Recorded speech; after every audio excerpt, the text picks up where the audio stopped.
Hi,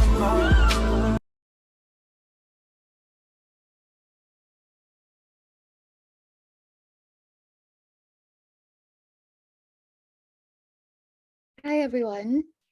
Welcome to the third panel of day one of charting a just transition for Singapore. Can everybody see my screen okay? Is it okay? Awesome. Yes, hi, thank you all for joining. I see some names that have been popping up across all three panels, so I just want to say special shout out to those of you who have been here for the full day. Thanks for spending your Saturday with us. But yeah, my name is Rachel. I'm from the Energy CoLab team and I use she, her pronouns. I'm here today with my teammates Ray, T, and Benji. And I'll be moderating this panel session. So Charting a Just Transition for Singapore is the 2-day series of panel discussions and workshops aimed at localizing just energy transitions in Singapore. So just before we begin, I'll go through some housekeeping rules. So just do mute yourselves during the panel to avoid any disruptions, especially during the presentations at the first half. You can feel free to use the chat to ask questions, can direct them to specific panelists if they are meant to. And you can also DM me any questions if you would like to remain anonymous. If you're facing any tech difficulties, you can message either Benjamin, Racy, or myself for help.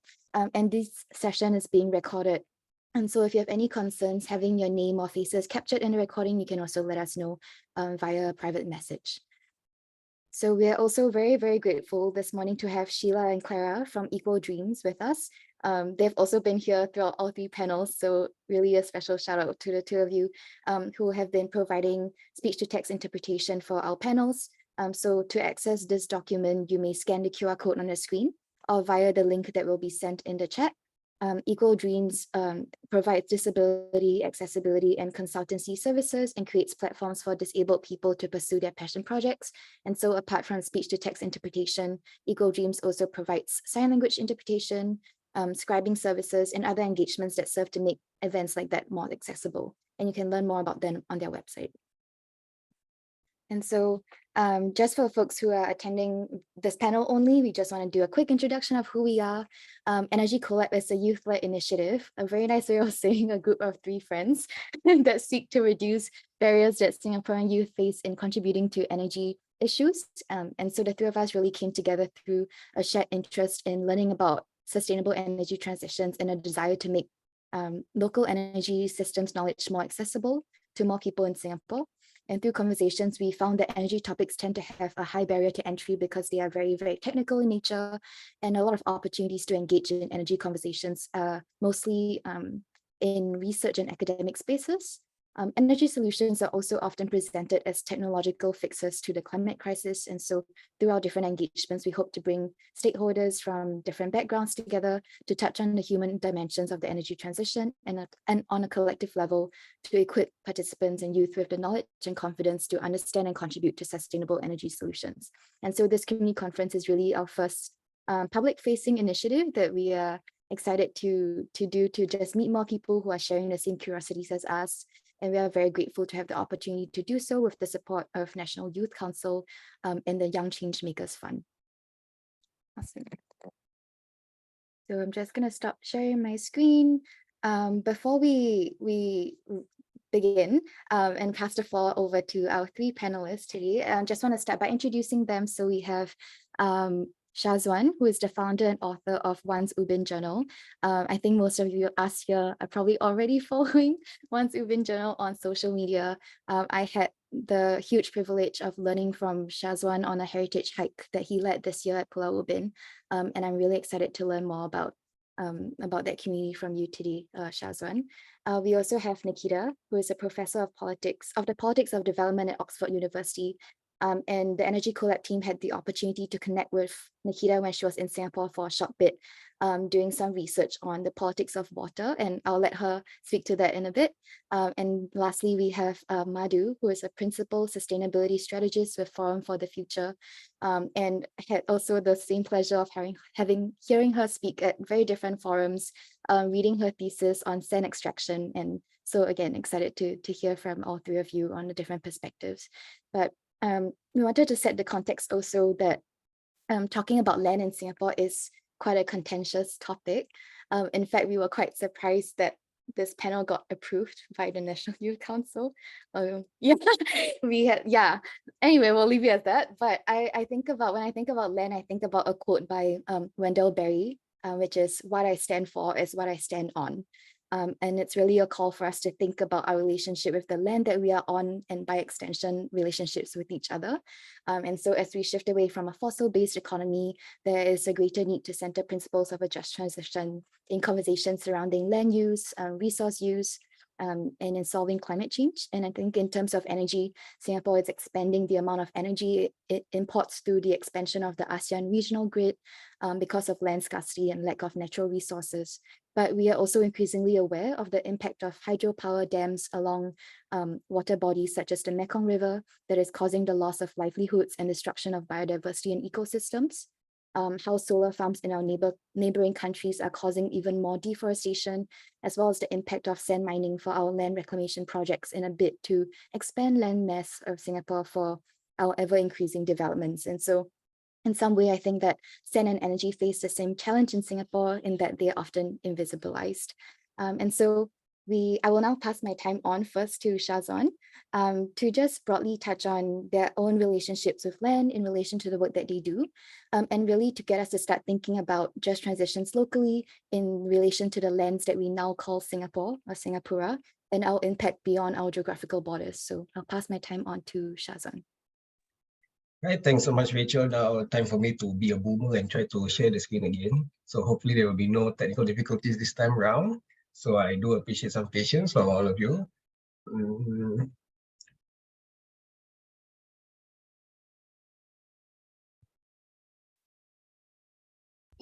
The sad thing is I can't even see my own screen, so I can really hope that it's really going on well. I tried my best to make it full screen, but I'm not sure if it's full screen on your end.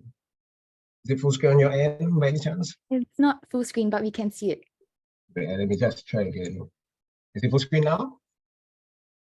Is it full screen now? Kind of, yes, but it's like in a presenter's view, if that's okay with you. Ah, no, then you'll see all the spoilers. I'll go back to this. I'll just be a very old-fashioned lecturer, but I'll keep the spoilers to the side first. Okay, I think that works. It's small enough. Thanks. Say this, yeah, very unfortunate that I can't figure out how to make it full screen, despite the fact I'm a student in university. But hey, of course, so without further ado, thank you so much to everyone who is joining us today in this rainy Saturday. So a quick introduction of myself. My name is Shazwan, but you can call me One because I'm the one behind One Ubin Journal. So other than that, I identify myself as a descendant of the Orang Pulau community, whose maternal ties are traced back to Pulau Ubin and Pulau Tekong. So, so for today's discussion, we're going to talk about the contestation of land and its implication for just transitions. So we had to begin by asking ourselves, what exactly is our relationship to the land? So first off, when we think about Singapore, we always refer to it as an island nation, but to me, I would say a much more accurate representation of Singapore would be that it is more than just an island nation. In fact, we are a nation of islands.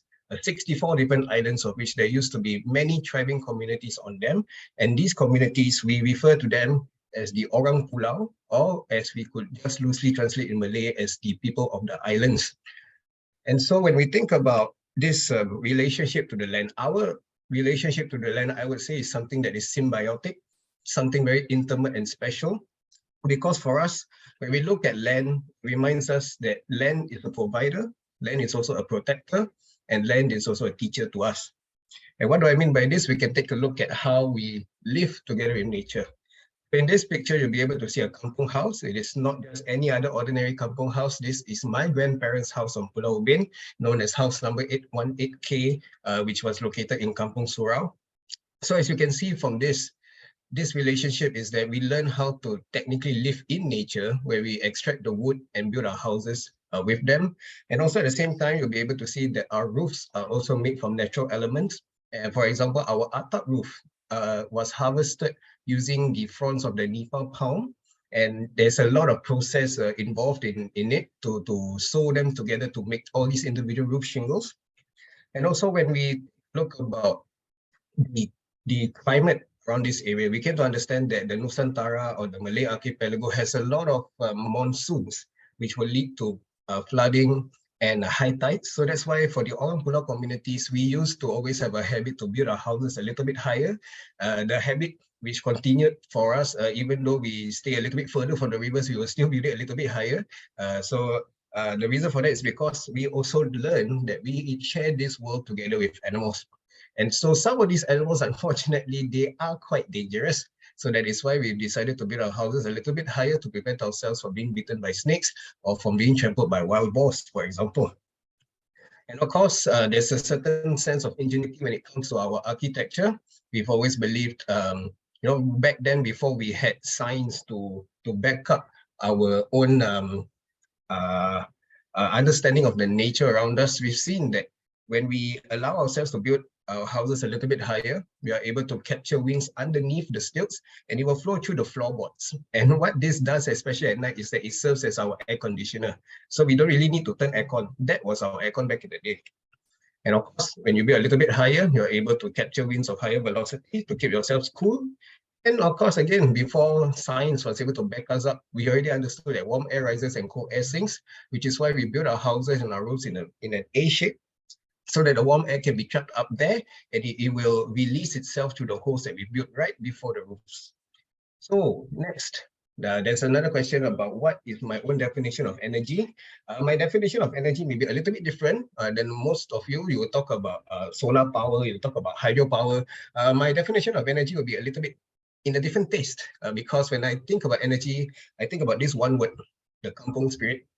And so when it comes to this phrase of kampung spirit, we understand it as something that is loosely used in Singaporean context today, especially by certain ministers and members of parliaments. They always like to say, in the spirit of a kampung spirit, we've always wanted to make sure that we want to have this identity as part of our nation and something that we want to bring forward so that our society can come together. And since this is being recorded, I just want to put a disclaimer that any resemblance to members of parliament is just purely coincidental. So of course, again, the kampung spirit is something that you look back into to understand the power of the people when they all have a common purpose. The gotong royong is also another way for us to describe the kampung spirit. Gotong royong is used to represent the spirit of volunteerism within a community, where they all work towards a goal of making the community a much more better place.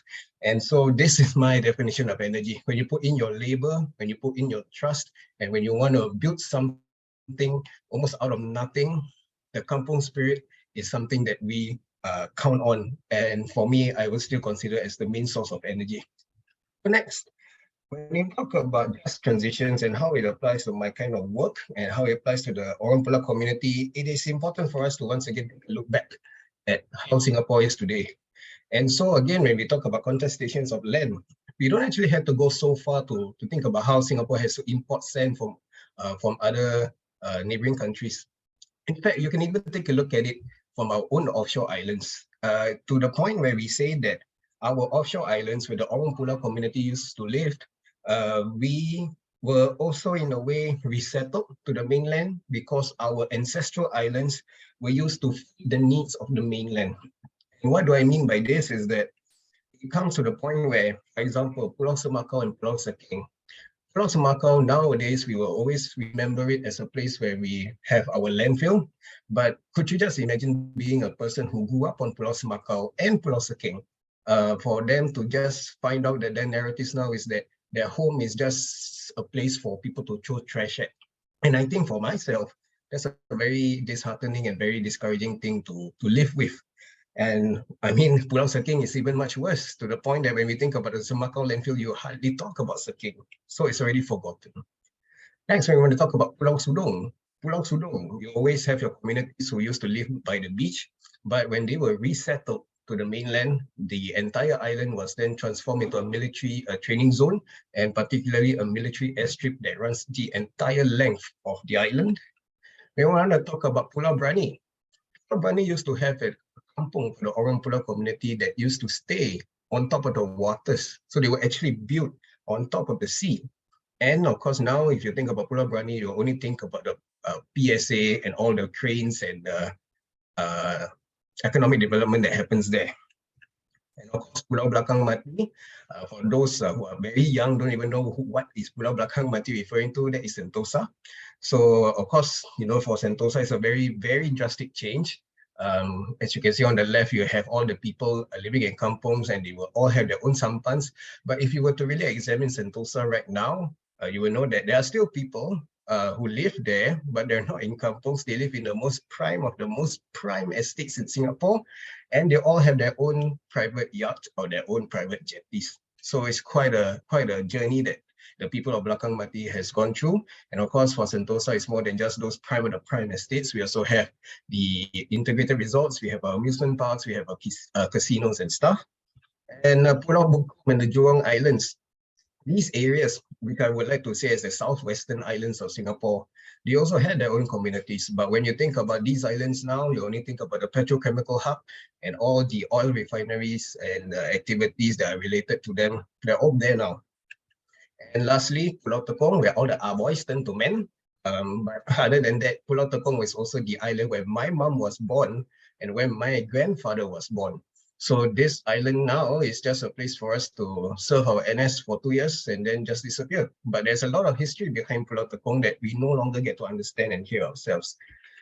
But okay, the ones that I was just talking about refers to the physical changes that you could see on the land around us. But now let's take a look into the things that are not so clear or not so obvious, and such would be the case for policies and regulations.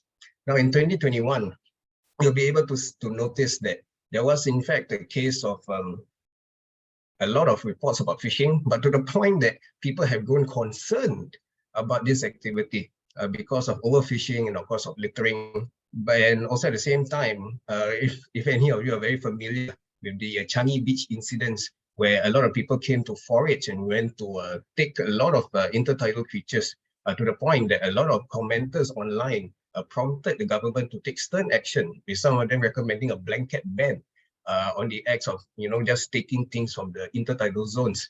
So these kind of regulations, these kind of policies, they are a very big challenge for the Orang Pulau communities, because it makes them vulnerable, because their practices that the Orang Pulau community has been doing for many generations in Singapore suddenly became almost overnight as though it is something illegal for them to do. And I feel that this is something that is very unfortunate as we continue to move forward as a country.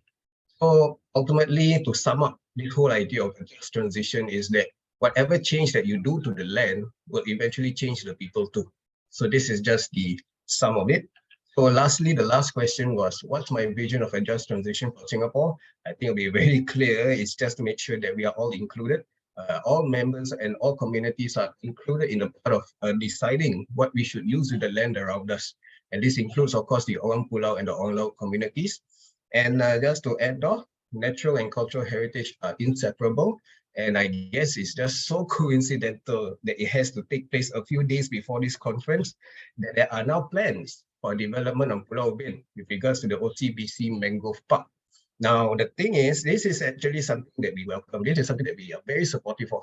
But there are implications that still has to come from this development. So not only that, the land around Sungai Durian will be transformed into mitigating climate change crisis and conflicts. But at the same time, there is this very unfortunate and very unwanted possibility that Sungai Durian, a place where all the Orang Pulau communities of Pulau Ubin have all gathered for almost every single day, for them to head out to fish, for them to head out to forage because of the biodiversity that the mangroves have initially given to them.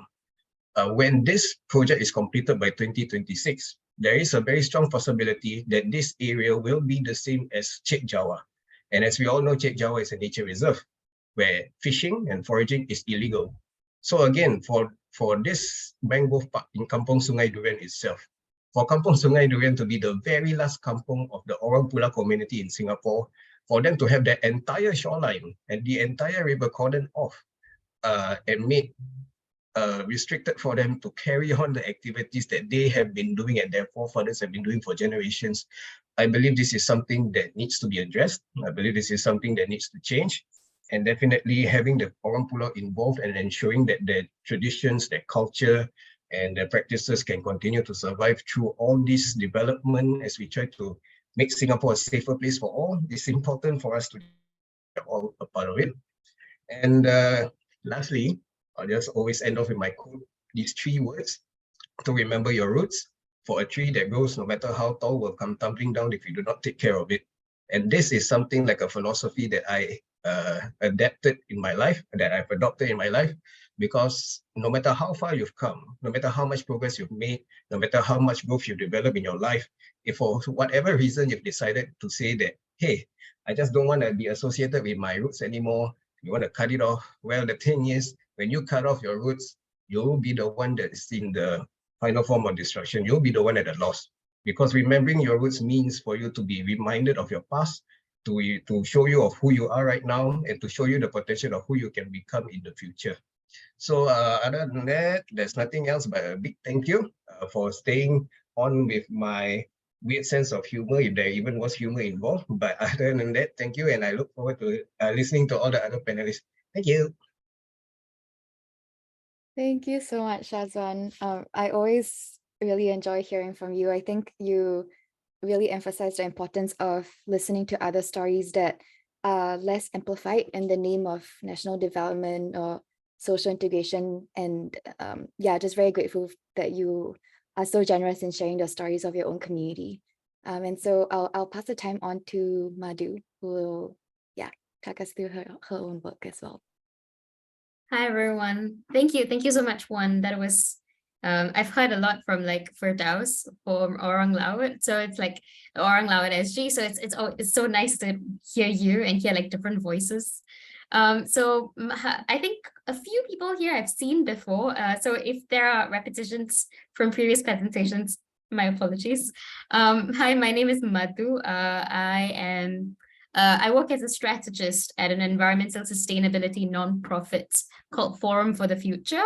And I've worked there for about 8 years. And my work is as a futurist, as a sustainability futurist. Like, how is the world changing? And what does that mean for businesses, for systems, particularly around systems change? What does this mean for systems that transition? And how can we build agency in imagining different futures around energy, around food? The area of work that I lead around food is called Protein Challenge Southeast Asia, which is kind of working with people working on protein solutions, like all protein, quite technological solutions, to then think, how can we foreground justice and ecological regeneration in reimagining what our protein future in this region might be like. And not dissimilar, not divorced from it at all, is the work that I do as an advocate. So I was with the London School of Economics as an Atlantic Fellow for Social and Economic Equity. And a lot of my research and a lot of my thinking was around looking at climate justice. And perhaps I should start sharing my screen at this point. There we go. And let's see, Juan, if I can manage to share my full screen. Slideshow. Okay, can you all see the full screen? Fantastic. Okay, made it. So a lot of my thinking, when I was starting out as a researcher in 2019, a lot of my question came from this one graphic, which looks at the 17 Sustainable Development Goals. And in that year, against the 17 goals, they were looking at how Asia had tracked against the 15 goals and for the last 10 years. And we had actually tracked a little bit. You can see that it's moving in a positive direction for most of them. But for 2 of them, you can see that we've actually gone backward. Climate action is massive in there, but that year it was reducing inequality. And it was clear to me that you can't achieve climate action without looking at justice. Because in countries, particularly in the global north, a lot of the focus is on things like consumption. But we are in a region where a lot of our issues are both consumption oriented and also production oriented. And we know that temperatures have risen constantly or since the 60s. Industrialization, global industrialization has had practical and tangible impacts. My parents came over, so I was born in Singapore. My parents came over about 35 years ago. And when they came over to Singapore, they say that the temperature was at least 3-4 degrees Celsius cooler. So we know that we've warmed up as a region, and at the same time, there's an incredible amount of coal reliance, and it's increased. So for me, a lot of the questions was actually, what does justice look like? And it started with that. And you see such a toll of devastation in terms of climate inaction, and going, actually, how can there be a way in which we're looking at climate action that's not just looking at carbon, but the human costs and the human experience of climate action? So that was actually quite the starting point of where I started. And I got very interested in the question of materiality and consumption, in that we know that right now, if you do some level of futures of expectations of how material use will increase, we know that the expectation of fossil fuels will increase significantly. But one of the areas that we don't know about enough is around non-metallic minerals. And for the purposes of this graph, when they say non-metallic minerals, a bunch of it is just sand. And for those who don't understand, sand is one of these materials that goes into everything in our urban economy, yet very few of us know about it. It goes into our buildings in the form of concrete. Concrete requires a sand as a primary input. Same goes for your glass. Any form of glass has silica in it, so it's got sand. And at the same time, and you would think about glass going into various forms of production, and toothpaste also has sand in it. So basically, a bunch of what we use has sand, and that is up to right now. In terms of human growth, like population growth and demographics and urban expansion around the world, we know that the expectation of use of sand is going to skyrocket. And that's what you're seeing on this graph, is that while metals and biomass is going to increase, like fossil fuels, the use of sand and non-metallic minerals is going to just massively increase. And I was really quite interested in that and going, actually, what are the repercussions of that? How can we think about it and think about what responsible transitions and just transitions can look like around that? I'm going to skip this. And as I said, it is the most mined solid aggregate material. So the only things we use more than sand in human development is water and air. Air in terms of like sealed air and so on and so forth. One of the things people don't know is that we're running out of sand globally for industrial use, in that we are extracting so much of it. And unlike, say, renewable resources, sand is one of those materials that takes years and years to erode. Like it takes stone to erode over millions and millions of years to produce sand. And we've extracted it over and over in a rate that's far beyond the rate of replenishment of sand. So what it means is that we end up using a lot of it and we don't have much of it left. And people always say, oh, but there's sand, so much sand in the desert, what? So can't we just use that? And the problem with desert sand is that it's so eroded that it's very smooth, and smooth particles are not very helpful for industrial use. You need some coarseness for it to be able to be adhesive in things like concrete and so on and so forth. So it's not very usable. So the problem is, unlike coal, like we're talking about a just transition for energy, but we at least know that this is a problem. For something like sand, a lot of people haven't really heard about it, despite the sheer quantity and of how fundamental it is to human use. We still don't know much about it. And for me, of course, there is a lot of research I wouldn't say a lot, there is some research that's going into sand supplying countries and how impacts affect them. But actually, there's very little research about demanding countries and what the nature of demand, which is causing the extraction in the first place, what that looks like and what it means to counter that or to rethink consumption. So, of course, my entry point into all of this was realizing that Singapore is the world's largest importer of sand. And we cause some incredible amounts of environmental and social impacts in the region. Yet we don't really talk about it. And as a sociologist looking at climate injustice, I was very interested in understanding why that was. And I, as you know, at that point of time when I did my master's, I had been working in the sustainability space for at least 5 years. And I've heard a bit about coral damage from land reclamation and some local activism around it, but it wasn't being spoken about in the public widely. And I was wondering why. So just to give you some illustration of what it looks like, is that sand is dredged from other parts of the world. And in Singapore's case, we were getting it from 5 different countries. Once upon a time, we were getting all the sand from Singapore itself. We've cut down hills. We used to be quite a hilly country, and we've cut down entire hills in order to expand our land. And it's a practice that started with the Brits when we were a colonized country. It started way long ago as a practice where they were creating Singapore's ports and finding that they had a lot of dredged material. So Southeast Asia is very shallow. It sits on very shallow waters, as one pointed out, with the kinds of water incursion that comes. And because of that, what was happening is that when they wanted to create a port city with European barges, which are deep hulled compared to the kind of much more shallow, smaller boats that Nusantara, like people in the region, were using at that point of time, it needed to be able to dock without getting grounded. So they needed to deepen the waters around the port. And as they were doing it, they were getting a lot of extra dredge material. But the reality is, as they did that, they found all this dredge material. What do you do with it? We expand the land. We just create more land in other parts of the country. So they're doing it in very small amounts. And what happens with the Singaporean government coming into power is that became a legitimate state practice that was actually used to structurally increase, like significantly increase our land mass, rather than just in bits and bobs like what the East India Company was doing.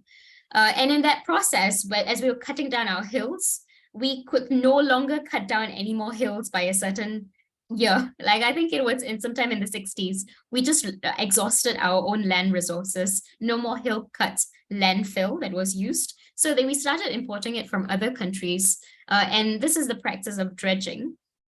And when you dredge it, you put it onto a barge, a ship. And you would see this even today when you are looking out into the open sea and you see a ship, you might see that it has gravel in it, and that is sand coming into Singapore, largely for reclamation purposes. We also use a lot of sand for construction because it goes into concrete and so on. However, that amount is much, much smaller than what goes into land reclamation. I can explain why that is later on. And once it comes into Singapore, there is a grid system that is in place. We do it in a very, very neat way compared to some other countries, in that there's a grid system in play, and basically the land is compacted. And after it's compacted, there is a process that needs to happen called consolidation. Without consolidating, it won't be structurally sound for you to be able to build things on. So that's why there is a process of fallowing the land, letting it settle. And then because this is still, if you looked at a map while this is happening, it will show you as still sea, because it hasn't been made into official state land. And if you look at the works of artists like Charles Lim, he talks a lot about the process of proclamation. So there is a Foreshores Act in Singapore where you have the president of Singapore, so now currently Madam Halimah Yacob, will have to say that this is now state land after it has consolidated, and then that becomes Singaporean land. So of course, all of this is the practice of getting land and sand from other countries to be made into Singaporean land. And there is a lot of impacts of that, both in Singapore and in other parts of the world. So us as a country that is getting all the sand, we have grown significantly. We've grown by over 20% in the last 60 years.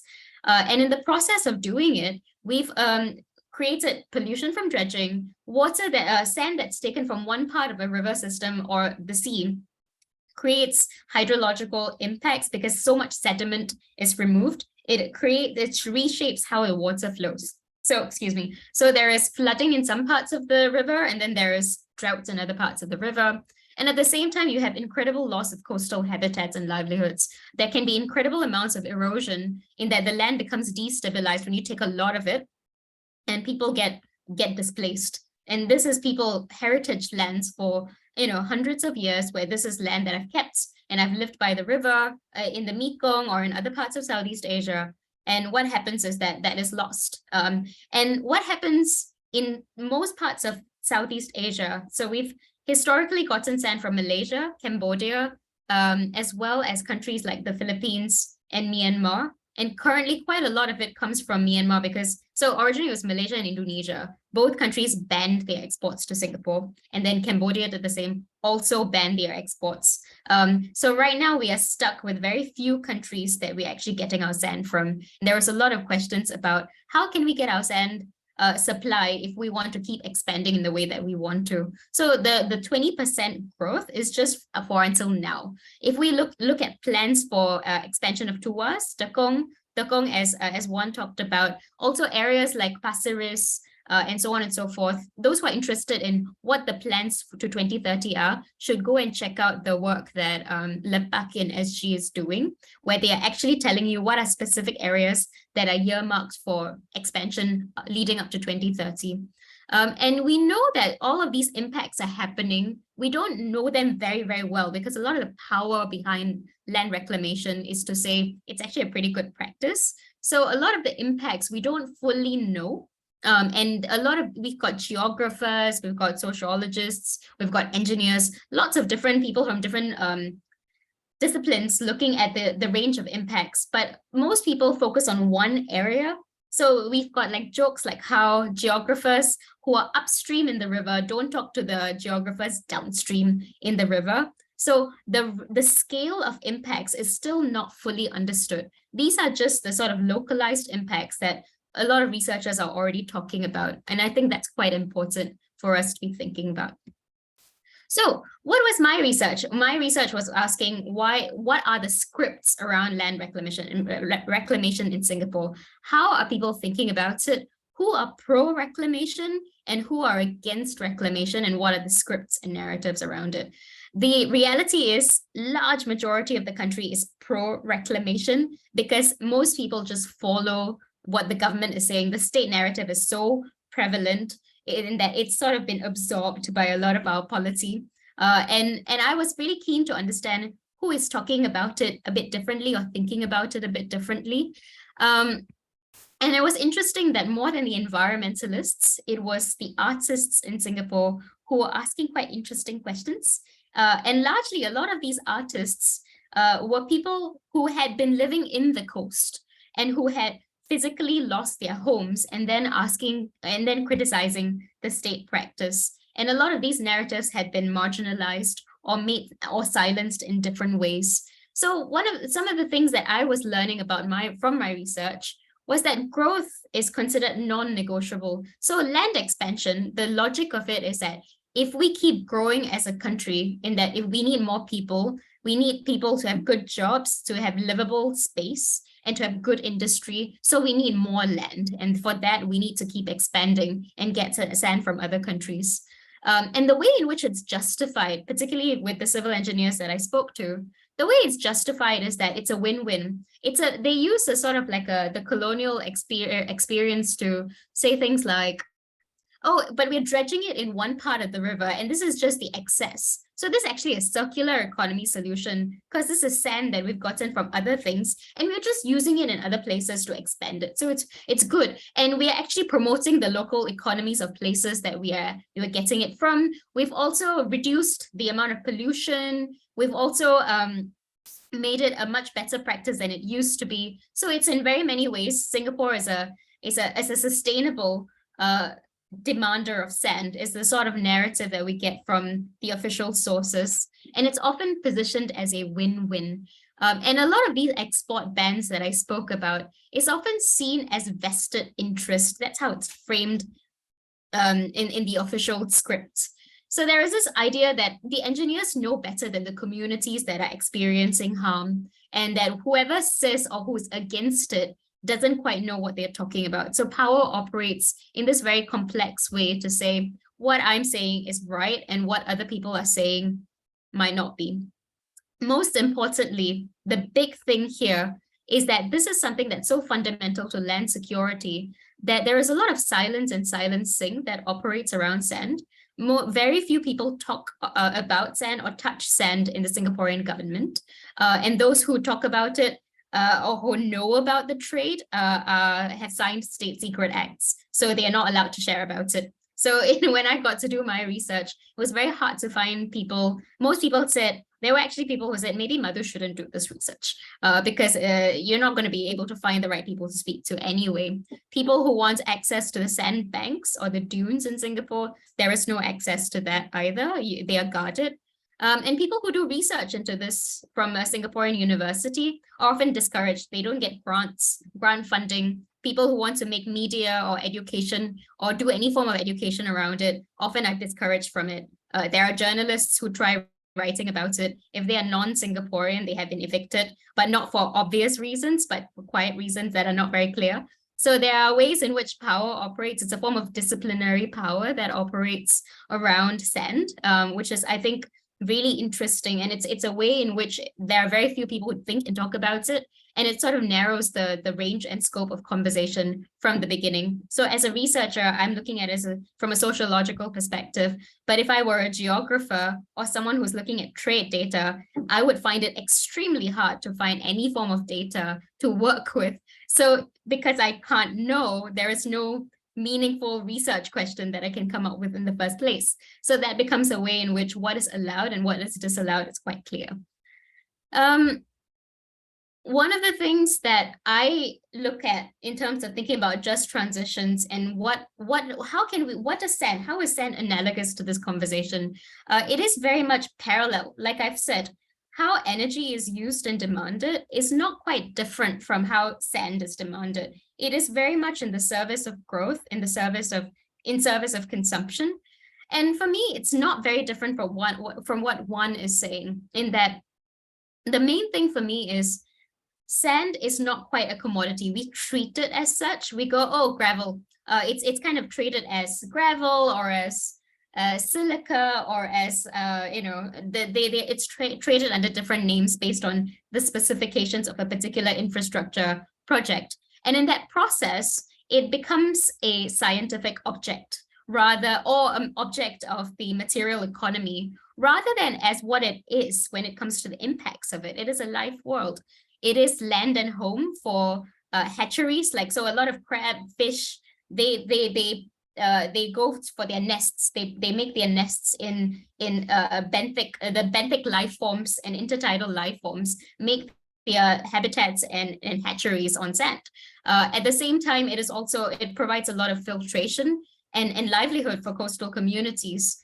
Yet we see the moment it becomes a material object, all of these connections that people have with it are divorced or removed. And this is what we lose when we make it into an economic object or a scientific object. All of these things and all of this multivalent meanings of sand gets lost. And for me, what I feel is required for a just transition is almost a curiosity. As Singaporeans, we don't often ask questions about what the land in Singapore used to be. Why is it that it was quite hilly before? Why is it that Singapore is so flat? Why is it that Beach Road doesn't face the sea?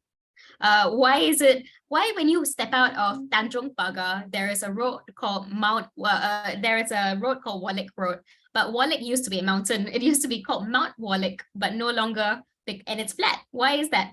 We are not very curious about these things because we are seeing the output or the product of development. And without knowing the histories of it and without knowing and being curious about our natural world, we are actually very divorced from it. So we don't care. There is this real apathy about how things are. And even right now with the resurgence of platforms like Orang Laut SG, of Once Ubin Journal, we are seeing more people say and share about these stories, yet they're often like sidelined, not brought into the mainstream. So I think there is this thing of going, how do we change our relationship with the natural world rather than being scared? Like all the kind of human-wildlife conflicts that we see in Singapore with the kind of habitat encroachments that we're seeing. How can we think that there is a second layer to it, which is how can we think about that beyond Singapore? How do we expand our sphere of concern towards countries that are affected because of our demand? There is something about our complicity and our culpability as a country that we often place the blame on other actors, or it's the subcontractors who are getting the sand, who are not doing their due diligence, or maybe it was supposed to be these civil engineers who should have done their environmental impact assessments. But we don't really think about us as a country and what the scale and nature of demand creates in the region, and how that shapes the demand in the region as well. And now with COVID and building back better efforts, there is a lot more expectation that we will be expanding land more, not just in Singapore, but in various parts of Southeast Asia. So you've got the Jakarta Bay and Manila Bay projects, which are significant land reclamation sites. And there are lots and lots of local activism against these forms of infrastructure projects. So there are lots of these kinds of issues that we don't know about, starting from Singapore and then in other parts of the region. And I think that it raises a question of who matters. When we say a just transition, justice for whom? Who is left out of these conversations? And how can we expand our sphere of concern so that when we say just transition, we are not just thinking about workers in Singapore or the elderly in Singapore, people vulnerable here, but the range of vulnerability in other parts of the region as well. So I think those are, in my opinion, some of the key elements we should be thinking about. And everything else, like how we think about growth, how our relationship with land fear, all of these kind of shifts when we develop that curiosity and expand that sphere of concern. We're very far away from it right now. So I think that's, to me, the first step. Anyway, I think that's me. I think I might have gone over time. I'm so sorry. But that's all I have. Thanks, everyone. Thank you, Madhu. I always learn so much from you. I think that the one thing I wanted to emphasize for us to just think about is when you brought up about how power operates in complex ways, who gets to make decisions, and in making those decisions, what information do the different stakeholders have, and whether we have equal access to those information, and whether we are well informed of the trade-offs. I want to speak to the other parts, but probably in the discussion. And I'll pass my time on to Nikita. Thank you. Those were excellent talks before me, and I learned so much. My name is Nikita Sood. I'm a professor of the politics of development at Oxford University. My most recent book was called The Making of Land and the Making of India. So it speaks very much to this idea of land as a living entity, land having a social and political life, not being just a thing out there on which we build, which the previous presenters were talking about. So I thought that's a very nice segue into what I wanted to say. I don't have slides. I'm just going to talk, and I'm very happy to have a conversation after this, because I think what I'm saying is very much linked to what went before. So what's my relationship to the land? I obviously live on land. I derive life from this land. But I'm also a scholar of land. I study it. And that is not as simple as it ought to be. I mean, when I first started, thinking about land, because land was being grabbed, what the sort of critical literature calls land grab, which is these coercive or regulatory takeovers of land to the tune of something like 60 million hectares globally from the time of the financial crisis of 2008 to about the pre-COVID time. So a pretty short period in which millions and millions of hectares of land have been taken over all over the world, but particularly focused on the global south. So the post-colonial world of Asia, Africa, and Latin America. It is this kind of massive transition in land where you had big companies, governments investing in land, whether it was rainforests, whether it was agricultural land, whether it was so-called wasteland, the sort of land that Juan was talking about in sort of government classifications. It's often sort of waste. And I think what both of you were saying was, this is not at all wasteland. This is, land with histories and, culture and memories attached to it, apart from histories of productivity, etc. But in the global debate on land grab, sometimes a lot of the land being taken over is justified for takeover because it is waste. It is not productive enough. And, that raises big questions for me about, what is this land, these sort of 60 million hectares that have changed hands since about 2008, 2009. And of course, there are many land grabs before that. Colonialism is a massive land grab as well. So I started looking at the question, and when you think about land 101, the way it is taught in, say, economics courses in my university, land is a fixed factor of production. So land is there, settled in space, and then there are mobile factors of production. So there's capital, which can move. You can have, a company headquartered in London or New York or Tokyo that invests on this fixed land to generate value. So land is fixed and capital and labor move. That's the kind of definition. And land in this sort of definition becomes a thing. It is just out there. It is, just space, which the previous two speakers referred to as well. But when you start looking at land otherwise, from the perspective of, say, communities whose land is being grabbed, whether it's in Brazil in the Amazon or in Indonesia for the making of sand to come over to Singapore or wherever else, this is not, a thing that is just lying out there. So I started looking at land multidimensionally, trying to bring on board different voices and different perspectives on land. And finally, the sort of conclusion that I came to, drawing on various bodies of literature, various voices, was that land is the surface of the earth and what lies below it, plus us. And the us here is the human, but also the non-human. So, the kind of fish and other beings that Madhu was talking about when she was talking about sand, right? So land is the surface of the earth and what lies below it, plus us. And it is this kind of thinking on land that has informed my work and my writing. So it's not a thing, it is, multidimensional.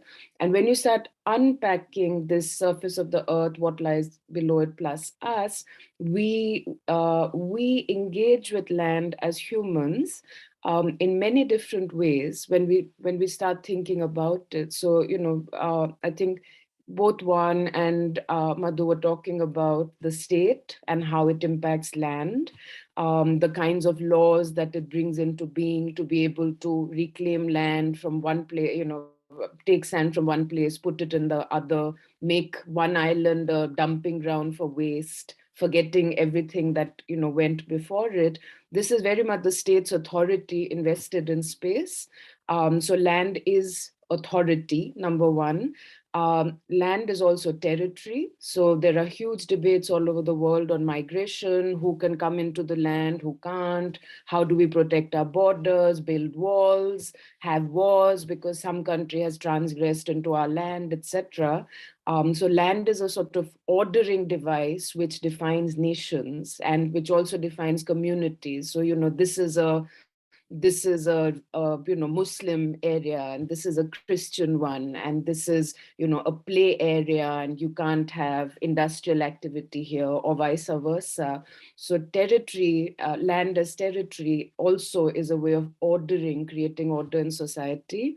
Land, of course, is property.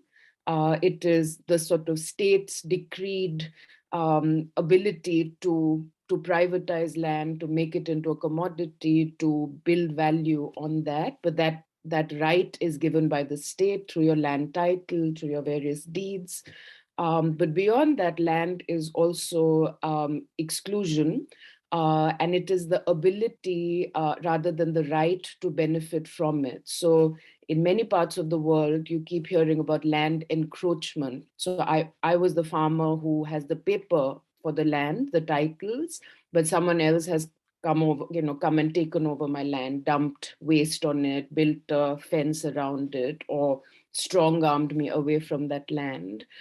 So the land can be the right to benefit from something in the form of property, but land can also be the ability to do so, whether you have the right or not. And it creates exclusions, it creates violence around it. And finally, very importantly, land is memory, it is lived, it is history, it is where your ancestors lived, where they are buried sometimes. And I think Juan referred to that extensively. So land is multidimensional, it is many, many entities, things, ideas, all of which gets forgotten when we think of it as this flat on which we have to build. And to me, that comes from two major systems that govern, our world, our thinking. One of them being colonialism, Enlightenment thought, and the centrism of certain systems, particularly European ways of thinking that were imposed on the world through the colonial project. And it is in this project, influenced by thinkers like John Locke, and many other Enlightenment thinkers, where land had to be made into property, it had to be privatized, and who could privatize land depended on who could labor on this land productively. So there might be 10 different claimants to the land, some are fishing on it, some are growing or harvesting fruit from it, some are walking their sheep or goats or whatever on it, but it's the person who creates value, and value defined by the state and by the powerful in society. It is that person who gets to be the holder of this land. So there's these kinds of ideas which then get linked up to systems of capitalism and production that we're still living in today, where value is defined in particular ways. And where, writing poetry about land is nothing like, building a big industry on the land. So there's a clear hierarchy of values. And where this hierarchy comes from also influences the colonial project. So you have this idea of superior races, of superior civilizations, which will go over and take over wasteland or less productive land or uncivilized land from different parts of the world and make it civilized, productive, valuable. That's the kind of thinking that drove colonialism. It was linked to ideas of productivity, capital, profit, value. And those are very much the systems we are living in even today. So, a country like Singapore has been free for decades. But when we think about, taking, making certain islands into wasteland and, because waste from a more productive part of the island needs to be dumped in a less productive one. When you think about taking sand from Indonesia or Malaysia or Cambodia and making a Sentosa or whatever out of it, these are the kinds of thought processes at play, whether we acknowledge them or not, or whether we're aware of them or not. So there's a hierarchy of value. Yeah, Rachel wants me to conclude. So there's a hierarchy of value and there is a hierarchy of beings where some are waste and others are value. In fact, in India, where I come from, so-called wasteland in one part of India and Tamil Nadu is called Porambok. And a useless loitering person is also called Porambok. Yeah, so there are some people and some parts of nature that are useless, waste, and then there are others that are value. So that's land. How does this translate into energy? If you think about energy as a sort of extensively converted quantity of force, an extensively conserved quantity of force that is interconvertible into heat or movement. So you can take heat and movement and convert it into energy, but energy also produces heat and movement. We are taking these same ideas of land, nature, people that we have had now for like 150 years at least, under systems of capitalism and colonialism, and we are taking them straight into the world of energy. So we are thinking about energy as, how can we power our existing growth models? How can we keep our existing systems of living and produce more and more? We have we are on our way to destroying the planet with overheating, with the use of fossil fuels, and therefore we need to go green. We need to produce energy not from coal or from oil, but from the sun, from the wind. But we are not really questioning the systems on which this energy is built. Yeah, so Rachel wanted me to talk about what I was doing over the summer. I was interacting with people in islands not very far from Singapore, who are fish workers mostly, and whose islands are being taken over for the solar transition, for green energy in richer parts of the world, including potentially Singapore. And these people fish and grow coconuts and live on these islands, which have previously been degraded for sand and now being taken over for energy. So they are, the waste and the value that is being created, whether it's from solar, if not from coal, is the value. And I think it is these systems, these long-standing systems of thinking about land and people, or what Madhu in the comments is calling a double colonization, yes, which need to be first of all talked about, like this interaction is doing, and two, they need to be questioned before we can even think about a green energy transition that is just. Because to me, the way we are doing it right now is just reproducing long-standing systems rather than questioning them. And I'll end here. Thank you so much, Nikita.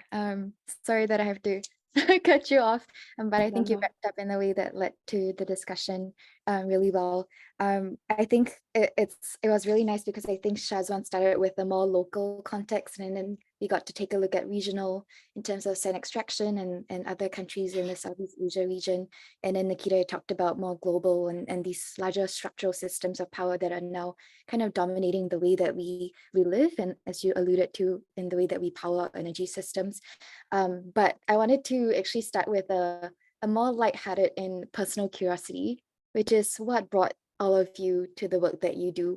And I asked this really from a place of real, like, deep curiosity, because even when Ruchi, Benjamin, and myself started Energy CoLab, people were like, well, why would you spend your Saturday talking about energy? It's not, it's kind of a lonely space sometimes, especially in Singapore. So I'm really curious what brought the three of you to each of the issues that you care about in the way that you do. And maybe we can start with Shazwan, because I feel like you could speak a lot to your own lived experiences. Well, I think as I've shared in the slides, my definition of energy is still pretty much not what what I believe the main gist of this conference is, but I will still say that energy is in itself great. I lost my train of thought so fast. So could you repeat the question again, Rachel? Oh, just what brings you to the work that you do? Like, why do you care about this? Why do you care about what you do? Okay. So I would say it's also out of my own personal curiosity to try to trace back my family's roots and heritage. And honestly, it's not every single day where I can go around and say, hey, did you know my mom was born on an island? And so technically they'll make me a descendant of a community that used to live on an island. And so from there, I managed to try to understand a little bit deeper about Pulau Ubin, because nowadays when we think about Pulau Ubin, we always think of it as a place for recreation, a place for ecotourism. You think about it as a place for natural biodiversity conservation efforts. But for me, when I was much younger, when I heard my mom telling about how she used to live on the island, I used to wonder, so where are these houses now? Where are these settlements? Where are these kampungs? Where are these practices in this day and age? And now that, when you go to Pulau Ubin, I will still say that it's very I would say it is a blessing for those who stay on Pulau Ubin, because at least on Pulau Ubin, the Orang Pulau communities on that island, they are still able to come back to the island. Even though their homes are no longer there, they still have access, as compared to our friends in Pulau Tekong or Pulau Semakau or Pulau Sudong. All these countries, all these islands are now forbidden for even the people who used to stay, or for those who used to walk on those lands. They're no longer able to come back. And I, in a way, when I do my One Sovereign General, I need to be very aware of this sense of privilege to be able to talk about a land where we used to call home. And I feel that maybe for myself, there is a certain responsibility as a descendant of the Orang Pula community to be able to ensure that our tradition, our culture, our heritage, and our narratives are being reclaimed, and that Singaporeans, especially future generations of Singaporeans, they'll be able to look back in our history and say, there's actually more than just talking about Lee Kuan Yew. There's going to be more to talk about than Stamford Raffles. You can always take a look back at the very indigenous people. The first, I would argue to be the first few people to call Singapore home before the arrival of colonialism. So there's a lot for us to really wonder, to just look back in our past and learn from it. Because the thing is, sometimes we keep repeating history because we fail to learn and reflect on it. So I feel that right now, the best way forward is to ensure that when we want to decide on what we want to do in the future, take a look back in the past and take a look back in the experience, the expertise, and the knowledge that the indigenous people have, and then just apply it to our daily living. Like how I always end up to say, remember your roots. It's 3 simple words, but it's something that I will now hold very dearly in my heart, because I see it as a guidance for us to charter through these very stormy waves that we as a community are trying to weather through, because we want to make sure that the Orang Pula communities remain to be recognized, to be renowned, and to be just celebrated as who we are. Yeah. I can go next. Like when I hear someone like Juan speak, I go, I feel this complete sense of alienation and divorcing from land. And I grew up, so my dad comes from a farming background. So he grew up in a village in India, in South India, in Tamil Nadu. And that is the kind of, like, we hear these stories, my sister and I grew up with these stories of buffaloes and fields of wheat and different things grown, and there's some level of subsistence, and that's what I hear. And it's so different from my actual lived experience of land. So when I started, I think it was in New Zealand, I went to New Zealand for a deep ecology workshop, and I was there for 5 days, and I experienced this sense of peace, and I didn't quite understand why and what had shifted between Singapore and New Zealand.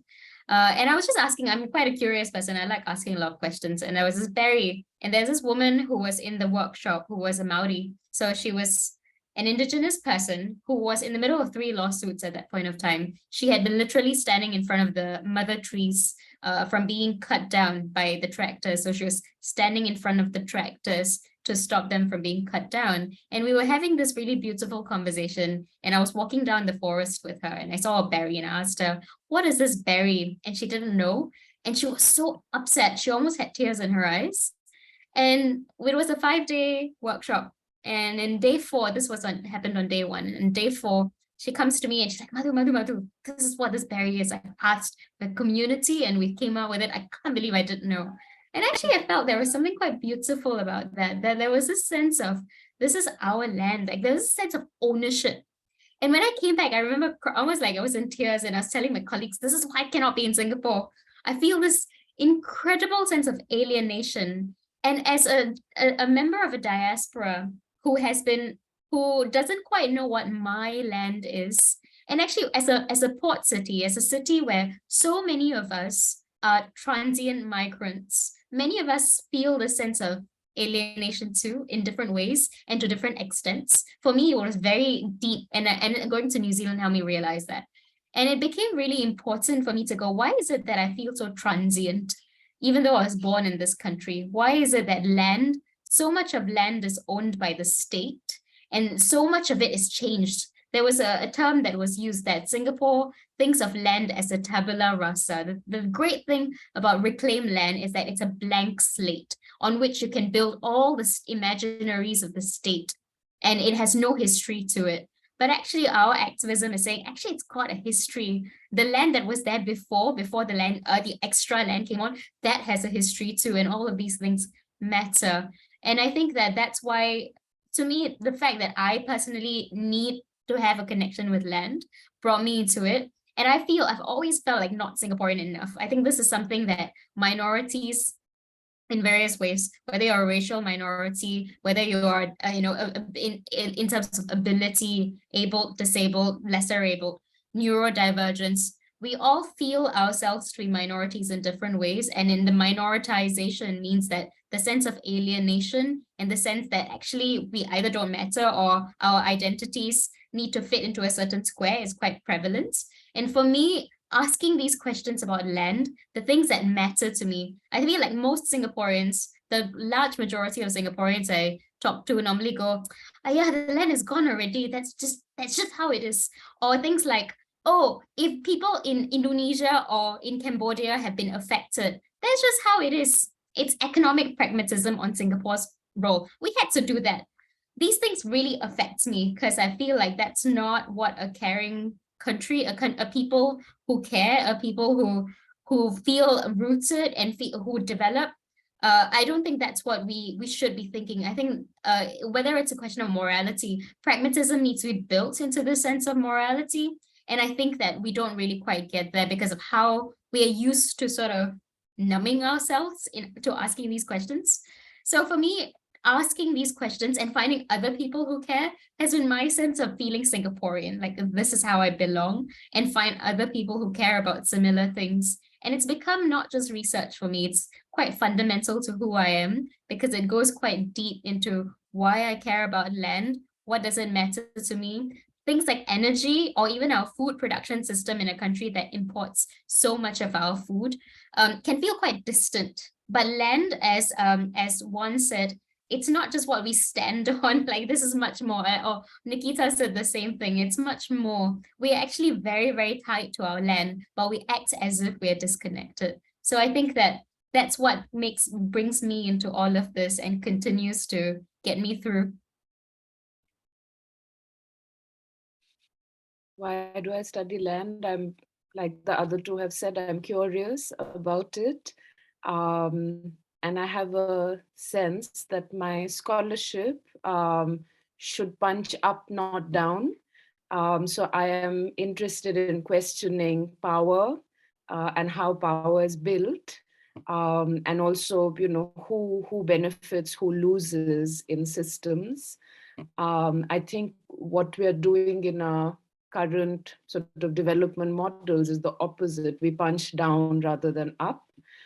So for instance, this idea that, it just makes more sense to get sand from X and Y and put it in Z because that is less productive, or very dangerous ideas around climate change today, where so many powerful institutions, banks, etc., have basically given up on like 3 billion people and say, yes, these parts of the world are going to drown.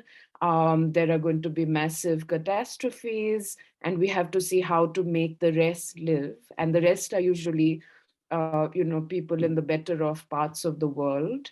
To me, that is totally unacceptable. And that's why I do what I do, questioning how these thought processes came to be and how, in whatever way, we can provide challenges to that, either in the form of ideas or feeding into activism.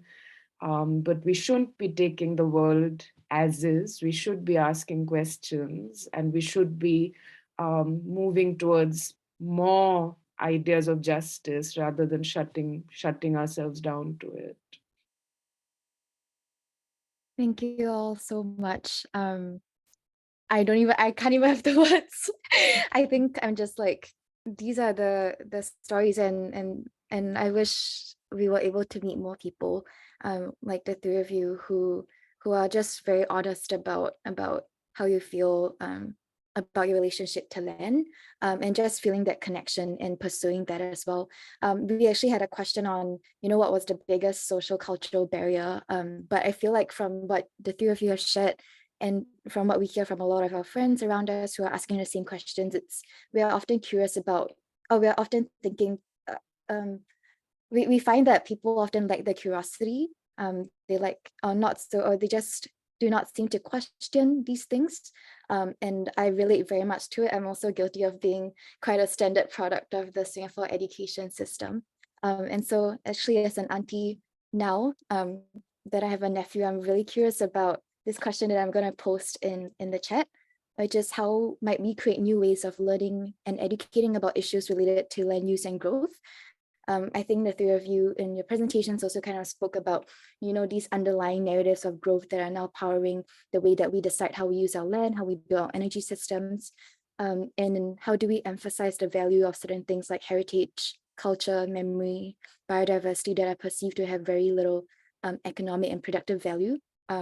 From what you shared, and I think also Shazwan, something that really stuck with me during the heritage hike was, I think when you were sharing about being careful about narratives of developing Pulau Ubin. So yeah, if you don't mind, we'll start with you again if you just respond to this question. Well, first of all, thank you for actually having the question written out, so I won't actually go out of the chats again. But yes, I would say I think the most essential thing right now is to ensure that we recognize that there are many different communities that make up the whole Singaporean society. And so moving forward in terms of how we educate, it's always, I've even discussed this with Firdaus from All Out SG before, to say that it's always interesting to see that our indigenous history has never really been mentioned in the mainstream education system. Because even for myself, when I look back in social studies, I was always curious to see, why is it that we must always talk about Lee Kuan Yew or the racial riots between the Malays and the Chinese, or the Muslims and the Caucasians, and about how Raffles came and suddenly this whole island nation became such a thing. And for a very long time, we've always been stuck with the slander that, Singapore has always been a sleepy fishing village. But when I ask the Orang Pulau communities, when I ask about the Orang communities, what were their stories, what were their narratives, you'll come to learn that there's so much to really understand and reflect. And I will say, I think, I forgot who was the one who exactly mentioned this to me, to say, one, if we were a sleepy fishing village, we would all have died because we didn't work hard enough, because we would all be extinct, because we just allowed ourselves to just sleep all day long.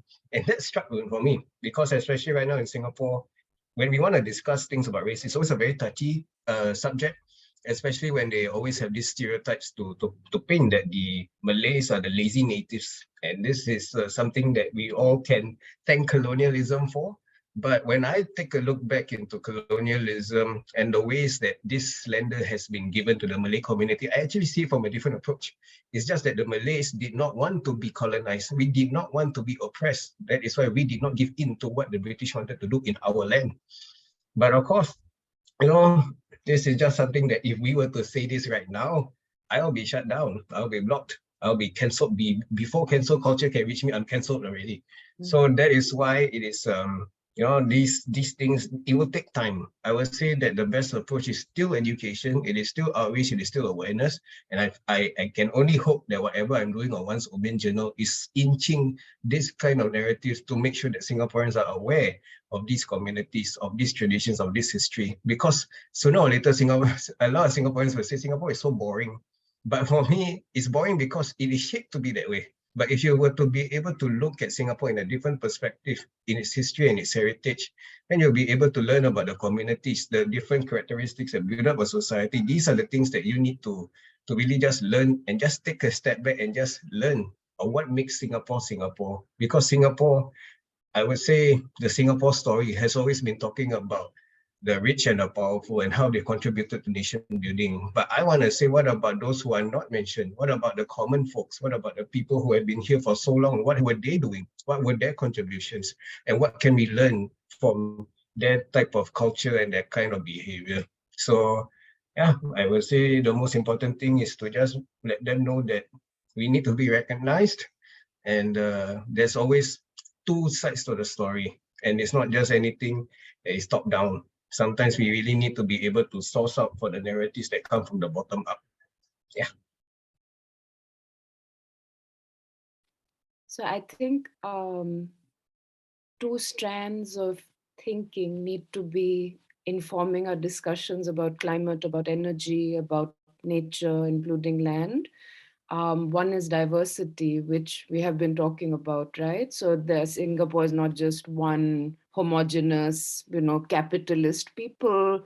It is a lot of communities, a lot of history, and all sorts of processes have gone into erasing some of that history and trying to make this one nation. And I think this applies to all parts of the world. So and we're talking a lot about diversity these days, including in my university. But that question of diversity has to be intersected with one of power. So who gets to gain and who loses in the systems that we have. So in climate change debates, there is this idea of science, and now because we're saying, but what about Europe is so dominant in debates on climate, who gets to write the reports, who gets to have a voice. We must have diversity. And how do we bring in diversity?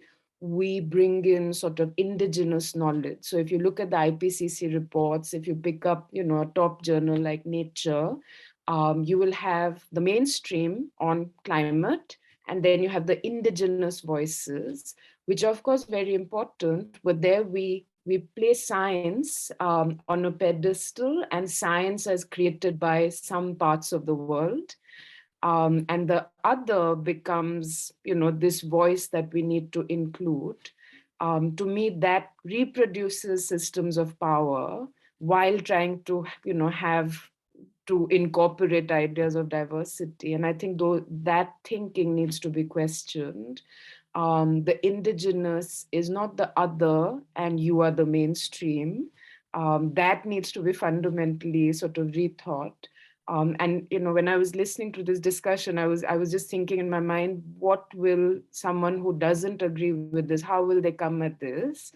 And they're going to invariably say things like, well, it's all very good to say biodiverse and human diversity filled islands, etc., but you need growth, you need those tall buildings, you need the ACs to power them, you need the computers on which this workshop is happening, all of which need the sort of energy for which you either burn coal or take over large amounts of land in wherever, Indonesia, to power that growth, those buildings, these computers, the data centers that burn up so much energy, etc. And that is a very hard line of argument to go against, because we are all on computers right now. We're all using vast amounts of energy.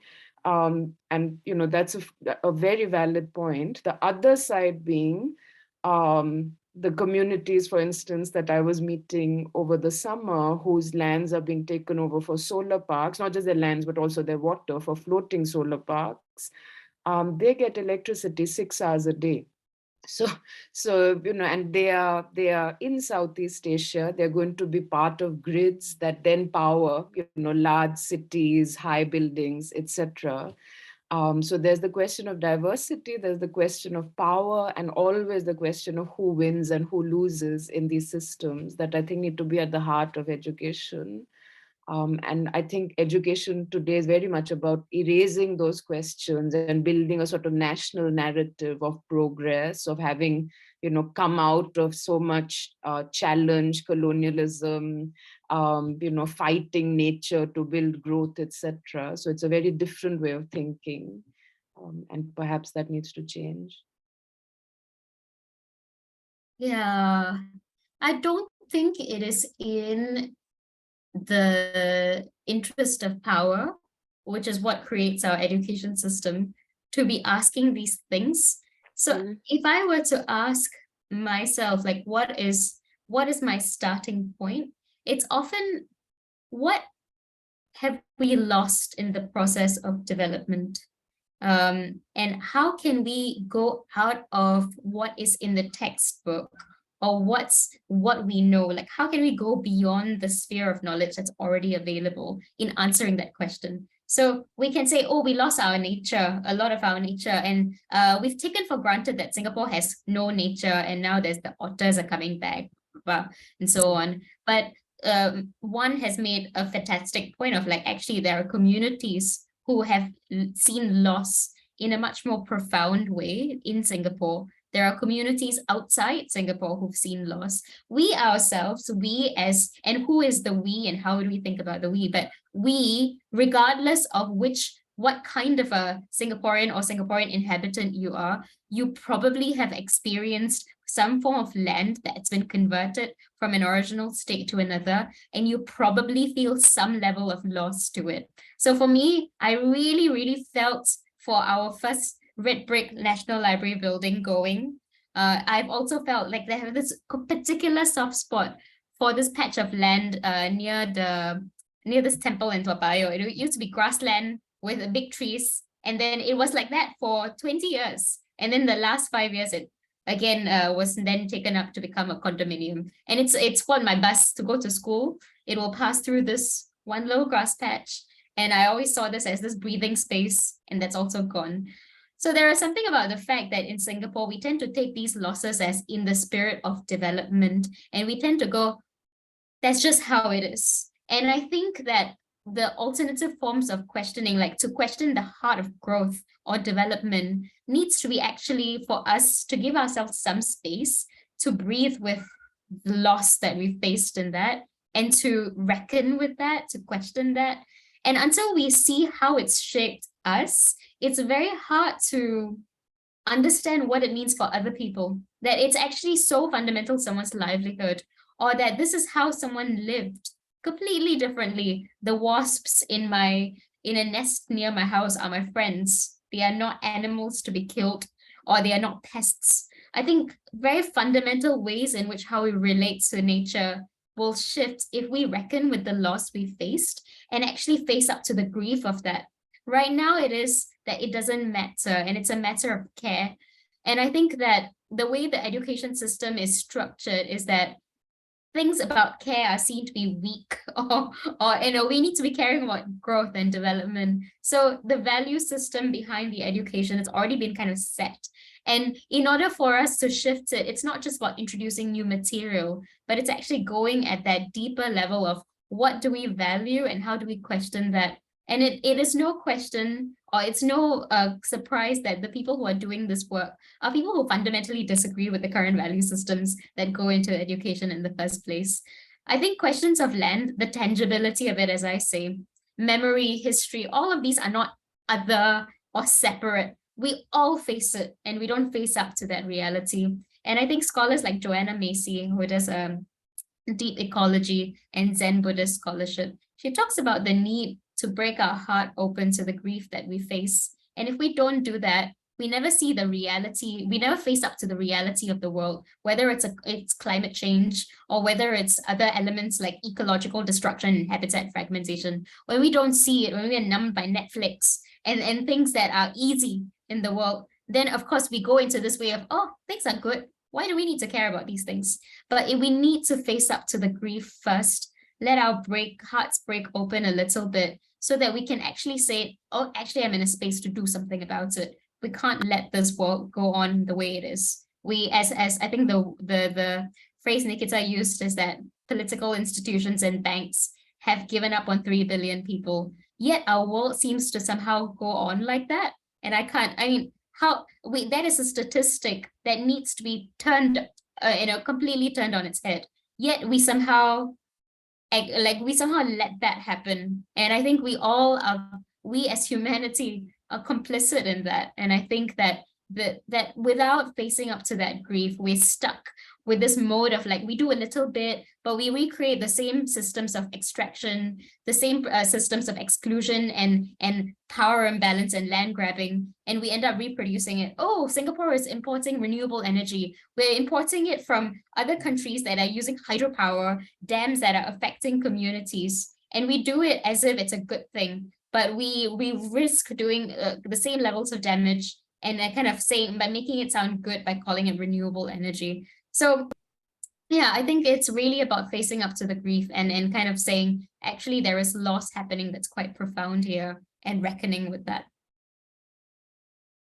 Thank you all for sharing that. And I think, Madhu, when you were speaking, what really resonated with me is just thinking about how the powers that separate us in terms of our relation with land also separates us from each other and from ourselves, our ability to just feel, instead of moving on and saying, you know, we got to get on with the routines of a life that has been set out for us. I also want to actually take this opportunity to give a shout out to a few people who are attending, who personally for me have taught me to rebuild their relationship with nature. So of course, Shazwan, I think that before joining the Heritage Walk, honestly, Pulau Ubin was just like a recreational getaway for me. I think from there, it's never been the same returning and relating to the communities that you're able to see being there. Like, it's not just cycling past someone's home, it's now knowing who lives there and how that house looks like. And also Lepak and SG, recently they hosted a nature walk to Holland Plain that will be another piece of land that's going to be redeveloped for MRT and housing, as well as Saya Story Manway, who recently we had another walk in Dover Forest, which will also be developed into housing. And I think these are the things that I wish I had experienced as a student in Singapore. And if anything, I think the thing to be challenged is our ability or our humility to be taught. I think that there's always this sense of exceptionalism in Singapore and authority in terms of that we know best and we know what we need to do to protect our natural interest. But perhaps that needs to be challenged in just having the humility to be wrong about certain things and unlearning certain concepts as well. But I wanted to take this opportunity to ask one last question that Kai also put in the chat, which is kind of speaking to inclusivity that Shazwan alluded to in his presentation. So, you know, now that we seem to see a lot more engagements, public consultations, there's this whole Forward SG thing that, you know, seems to be wanting people's thoughts on what Singapore would look like in the future. And so wanting to ask for each of you, what does inclusive, meaningful engagement look like for your own communities, for the indigenous communities to Orang Pulau, as well as just the public more broadly when it comes to decision-making for land and energy? So maybe we'll start with Shazwan again. I would say the best encounter that shows this potential has definitely been the whole Changi Beach incident thing. That was actually the first time where for a very brief moment, the Orang Pulau voices were actually heard.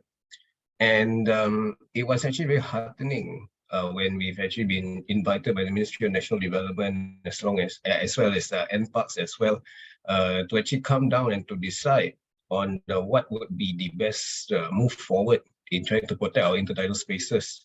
And honestly, the whole reason why the whole Changi Beach thing had to escalate to such an event was because at that moment we saw clash between the nature enthusiast community as well as the Orang Pulau community. But it wasn't really much of a conflict in sorts, but more of like who are the more vocal ones and who are the more influential ones. So far as we know, in Singapore, there has always been a growing community that wants to take care of nature, and that's a very good thing. But we tend to be very passionate about our own individual causes that we tend to forget that it will also leave consequences to other communities, other smaller communities like the Orang Pulau. And so when we want to think about what makes an inclusive or meaningful engagement, is to be very aware, very conscious that we share the spaces with communities of all different types of communities. And so, you know, when it comes to decision making in land and energy, having these discussions and involving members of all interests and communities inside these discussions, this is very crucial. And so the follow-up from the whole Changi Beach incident was to the point that the government has even extended to reach out to the Orang Pulau communities to re-examine the list of endangered invertebrates and to see which one needs to be protected on the basis of cultural significance. And I think this is a very good step, because not only that because for us at least, we even get to understand that certain species are endangered and we also need to protect them, because if these creatures do disappear, then so will our traditions. So at the end of it all, collaboration, cooperation is the most important thing. we need to learn from one another, and we need to just learn to just be, as how we've been mentioning, to be more humble in to accept flaws and to just keep on learning. Yeah. I'm just going to answer based on my experience of how I've been engaged in Singapore and towards questions of land and energy. So far, it's either through feedback mechanisms, like for instance, like with the Dover Forest and with the CRL, the Central Rail Line, there is a public feedback process that was there that I think concluded fairly recently. The second a second scheme of feedback process. I found it to be quite clunky. It was quite a lot to get through to be able to feedback to the government. So I think that becomes a form of exclusion, because people have to first take time to understand how to give the feedback, and then to go run through a lot of documents before doing that. And it tends to be that feedback processes tend to be closed door. So they tend to identify who will give constructive feedback. They are pre-identified. And then when we go into these meetings, there is a certain like, oh yeah, so who gets called into it? All of this, they're already predetermined. And I've seen how engagement happens in other countries. And I know that there is something about needing some sort of space for open discussion that is not entirely mediated or facilitated by actors of power, but with third-party facilitation that's quite critical. The one feedback that I've given, so I was brought into this long-term policy planning session. It was 100 youth who were brought into it. And it was called policy planning consultation, but we weren't presented the policy in any way, but we were taught the trade-offs. It was much more of an education session where we were taught what the policy, like what are the trade-offs that need to be thought of, so that when we give feedback, we've thought through the trade-offs. And I thought there was something quite patronizing about this. I really appreciated being a part of it. I will not lie. But there was something that felt so patronizing about it to me. Then I felt, hey, if I want to, my biggest feedback to them then was, what we need is not just for us to understand the trade-offs, but we need a sense of ownership. We need to know why we care about these things, what brings us into this stuff, so that different groups who are brought into this process, we can actually see across the difference in perspectives. As a facilitator, so a lot of my day job is in facilitating people and in working with difference in perspectives, particularly with power dynamics. So I work a lot of businesses, bring together civil society organizations, consultants, scientists, experts, different things. And often if you have a space of convergence, like you all want to build a shared vision, or we want to teach you something, that's a space of convergence. But when there is diversity, you need space for divergence before you get into convergence. So I think that particularly about engagement and education on policy making, there is something about giving space for divergence, disagreement, to air out, feel the sense of trust and ability to engage with difference. That takes some time. And because, of course, the interest of people in power is to say, chop, chop, we've agreed on a certain thing and we've gone there. But in the spirit of a sense of ownership, like instead of feeling like this transient community, if we are always giving feedback in this way, where we don't feel like, oh, we might have said something, but it's not heard, but it might have been heard, but then actually the policy doesn't quite listen to it, then you don't feel a need to give that feedback in the first place, right? So there is something about ownership that I think is fundamental to land policy, because that's the very fabric of why we care about Singapore and how we show up as citizens. If not, as one said, we become a very boring country with a very like a form of arrested development. We're always stuck in this young country state without a sense of maturity in our polity and our people. And I think that that level of disagreements, that level of being able to say about what we care about as if it matters, as if we own these things, our experience, and that it will be heard. I think all of that is quite critical in the process of engagement. And I don't think it's only the government's job, but any form of power, whether it's in rooms like this of questions of access and inclusivity, or whether it's in meetings on how it's held, who is listened to, what kind of gatekeeping happens at every level. I think all of these things matter in engagements, which is why I'm very happy that things like this happen. But again, the question is, people who arrive and who come into it tend to be people already interested in these questions. And we end up with echo chambers of like the same people appearing in these same conversations. So I think there is something about going across difference, but also talking accessibly to growing groups and growing spheres of people and being able to do that. Those are my thoughts here. I think you guys are Singaporeans and you have your takes on it, which I obviously completely agree with. Just to put a sort of contrary point here, the development and energy systems we are in today are fundamentally capitalist systems. They depend on speed, on profit, on high growth, on results. And they are just the opposite of what you are talking about around inclusivity, debate, the space for difference. And I think that's why we have, in so many parts of the world, especially those that are affected by climate change and where the energy transition is going to be something to watch out for, they are getting more and more authoritarian governments because they need to push through things rather than open them out for debate, for discussion. So, in India, where I come from, in China, where there's a huge energy transition underway, there are these pet industrialists who are, given energy, green energy projects. There might be systems for, social impact assessment, etc. But I think, like Madhu was saying, these are sort of, just something you have to get done and then move on to the actual business, which is pushing through something very quickly and showing results to your people that we've done this project, but also to the bottom line of the finance, the profit.